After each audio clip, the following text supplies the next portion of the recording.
நல்ல நல்ல நிலம் பார்த்து நாமும் விதை விதைக்கணும்.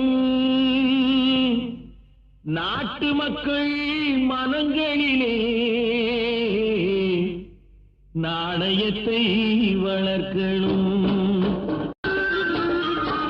பார்முழுதும் மனித குல பண்புதனை விதைத்து பாமரர்கள் நெஞ்சத்திலே பகுத்தறிவை வளர்த்து போர் முறையை கொண்டவர்க்கு நேர்முறையை விதைத்து சீர்வளர தினமும் வேகமதை வளர்த்து பெற்ற திருநாட்டினிலே பற்றுதனை விதைக்கணும்.